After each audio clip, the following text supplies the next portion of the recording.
Museum Susch is pleased to present The Measuring of Time, the first wide-ranging retrospective of the Italian artist Laura Grisi in a period of renewed international attention to her work. Standing in an isolated position, difficult to frame within a single trend of the 60s or 70s, Laura Grisi's work now appears as one of the most original and personal instances of conceptual art. Laura Grisi embodies a sort of stateless and nomadic female subject who defies the politics of identity and the univocal nature of both representation and the direction of time. Born in 1939 in Rhodes, Greece, educated in Paris and living between Rome and New York, Laura Grisi spent long periods of her life in Africa, South America, and Polynesia.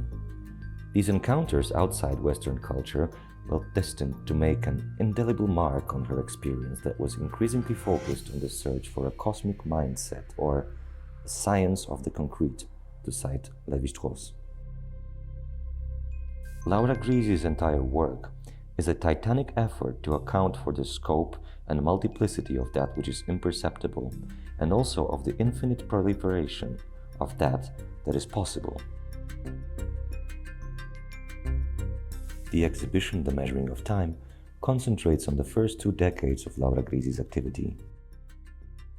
The exhibition's title derives from the 16mm film that documents the artist, alone on a beach, working on a project that is apparently endless and goes beyond time, worthy of a Sisyphus.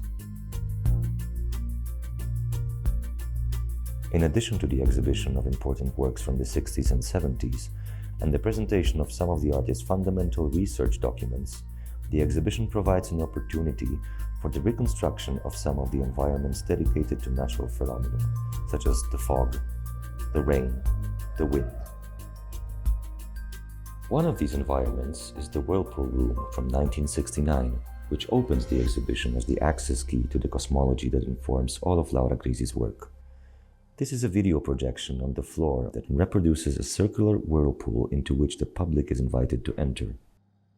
The fundamental aspect of the work lies in making us face a basic dilemma, that thought in itself is movement, the inexhaustible quality of a nomadic subject. Between 1958 and 1964, Laura Grisi temporarily gave up painting. Looking for the traces of disappearing populations, Laura Grisi followed her husband, Folcio Quirici, an important and popular maker of film and television documentaries.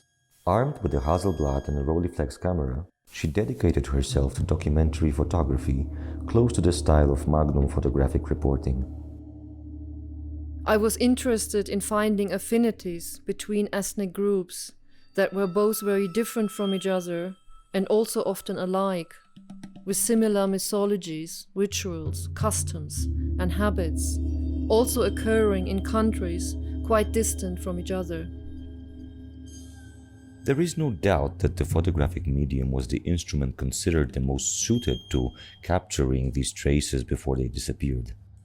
However, it was precisely the impact of this multiplicity of non-Western cultures that led Grisi to question the presumed objectivity and faithfulness of the reality of the medium used. At the turn of 1964 and 65, Grisi abandoned photography and returned to painting with an emblematic exhibition at Galleria dell'Ariete in Milan, which succeeded her first solo show in Rome.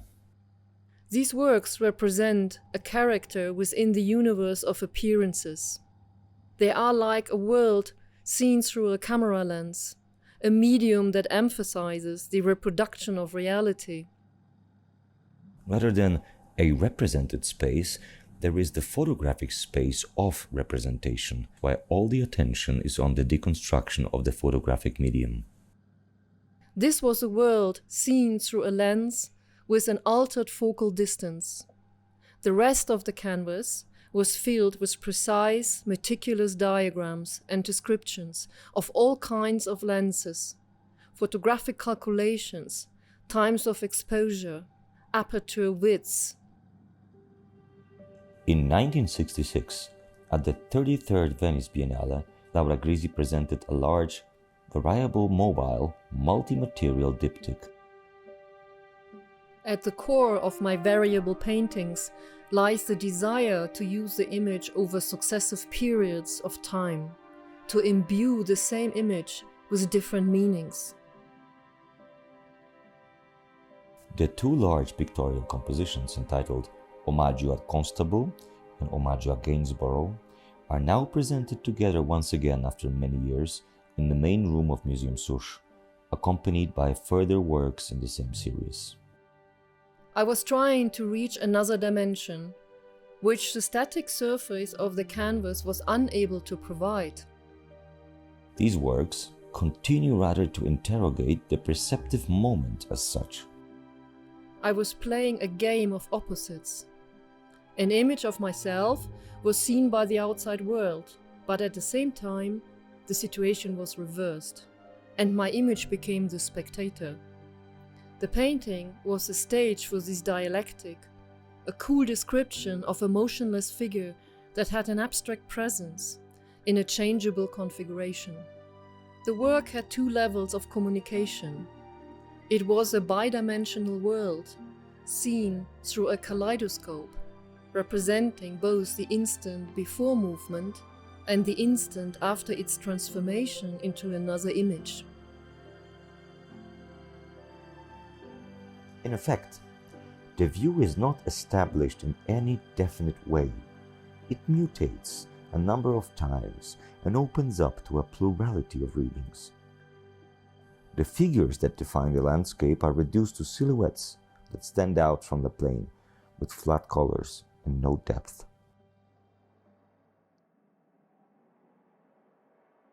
My neon paintings from 1966 to 67 were made out of many different materials, from metal and wood to fabric and rubber.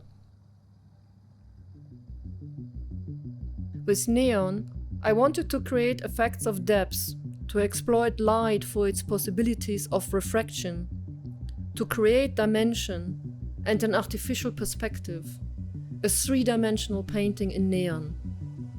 The nebulous effect of the image is produced by the dynamic play between the limpid and the unfocused, transparency and opaqueness, refraction and distortion, shadow and light.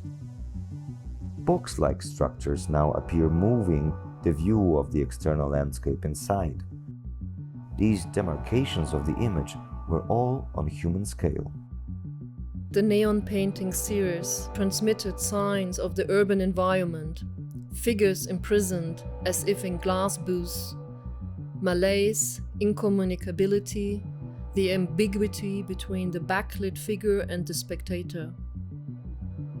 Then I wanted to use natural elements, artificially, provoking a psychological metamorphosis that would redefine a space. Grisi began to place the intangibility and immateriality of phenomena at the center of her research. I didn't want air, earth or water to become objects. I wanted to create the experience of natural phenomena. In Un'aria di nebbia, or a space of fog, she created a tension between the totem of neon spirals incorporated into plexiglass columns and the cloud of vapor. I added artificial fog to create a further effect of refraction, through which the light filtered, broken, refracted, visible and invisible at the same time. I was working at reproducing natural elements in an enclosed space to alter the space's structure with something extraneous to it. The fog was the first of these outdoor elements that I transferred indoors.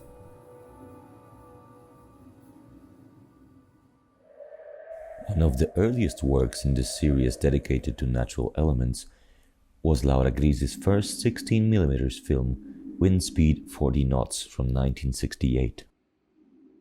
The subject of the film is the force of wind. This was due in part to my experiences in nature during my travels. Almost a rediscovery for me of natural phenomena, with monsoons in Asia, rain on the atolls, refraction in the desert. Interestingly, Grisi considers the wind as a physical quantity that could be measured, which would become the characteristic of her conceptual practice in the 1970s. During the summer of 1968, I showed Wind Room.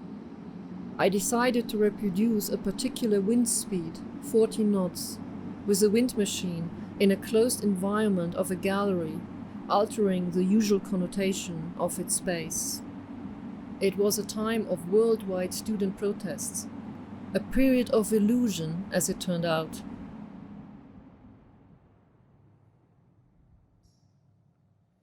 Laura Grisi dedicated 2 works to water.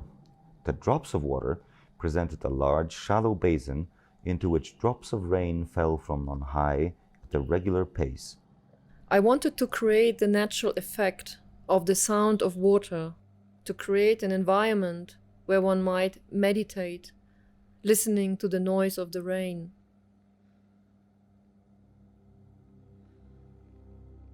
Refraction was articulated over 4 plexiglass containers where a number of aluminum wands were immersed diagonally in the water. There was a piece I wanted to do in the late 60s, recreating the effect of refraction in water. I imagined it in a large expanse of water, which couldn't, however, be very deep. Then I arrived at Lake Chad.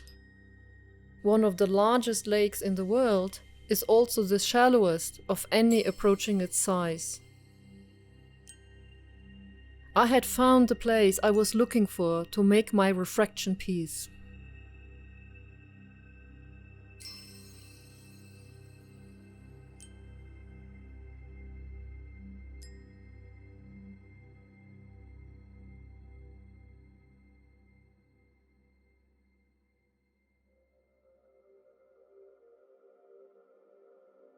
This section of the exhibition presents the fragmentation of Laura Grisi's work into the plurality of popular communication methods, the off-media trend. The artist's books such as Distillations, The Choices and Choosing, and the multiple 2 magnetic tape audiocassettes titled Sounds from 1971 are all part of Grisi's increasingly speculative and declarately conceptual research phase. They are, therefore, in line with the artist's desire to overcome the static nature of the artwork and to demonstrate the insufficiencies of the visual as an exclusive moment of perception. In the piece Sounds from 1971, I attempted to capture the effects of sound by presenting them in the form of a commercial product, an object like a cassette tape, to be used as artwork and entertainment. The infinitely divisible is at the heart of all these works, with regard to both space and time. When Laura Grisi, in her photographic book on ethnic groups, Choices and Choosing, invites the observer/reader to study the varieties of sameness, then she is placing them face to face with the dilemma expressed in the film The Measuring of Time. My work, The Measuring of Time from 1969, was the first of my 3 distillations pieces, inspired by travels through several deserts. Distillation as a meditative quality, the counting of grains of sand as a measurement of time, sand and spiral, a suggestion of infinity, the spiral as unending circular motion, representing endless time. There is not just the defiance of the passing of time as such. In effect, each grain of sand repeats itself without being, at one and same time, identical to any other. Grisi's obsession with the negligible, which claims an extreme degree of her attention, is equal to that with the immeasurable.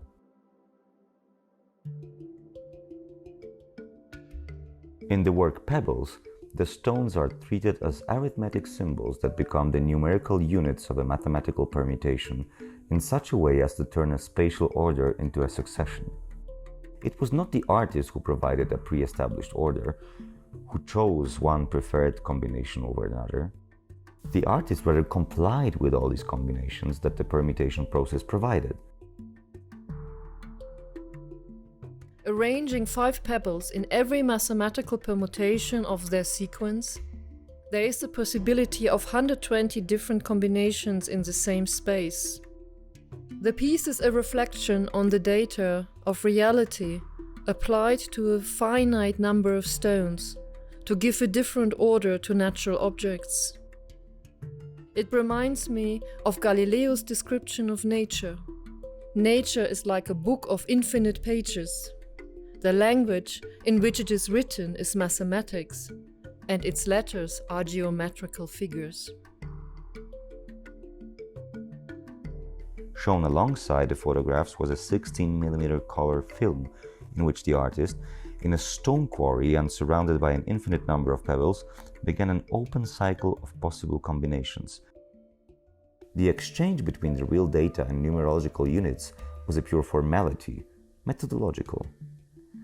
Its aim was to go beyond the visual nature of the image, calling into question that which can be accomplished and what can be imagined.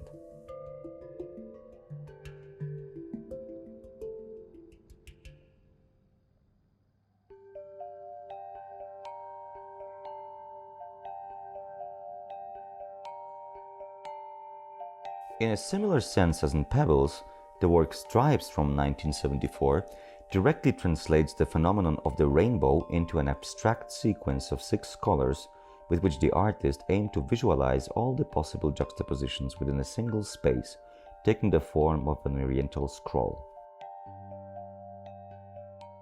Why this scroll? Because the work has a meditative quality that I associate with the spirit of Zen. The consistent, cumulative nature of Grisi's work here reaches its greatest expression, allowing the spectator to understand its origins. I arranged stripes of the 3 primary and 3 complementary colors in their 720 different possible combinations. No more, no less. Permutation is, in effect, the opposite of selection. Permutation generates the many from the few, acting as multiplying element and an opening of possibilities. In this sense, the original photographs of Grisi's activity are, for the artist, a sort of permanent problem as they freeze a moment in time, isolate a space, fix an identity.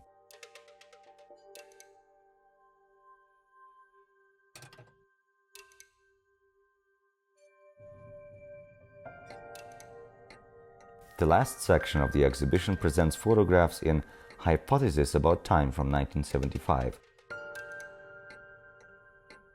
Photographic images of clocks serve the purpose of visualizing a different measure of time. Each of them records a different second, motionless, as a negation of the movement of time.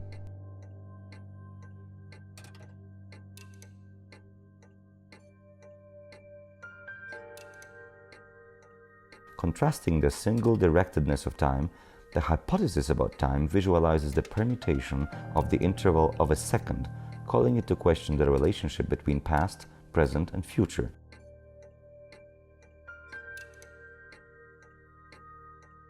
As Marshall McLuhan says, the future is a thing of the past. Or, as George Louis Borges wrote, time doesn't exist except as time perceived by someone.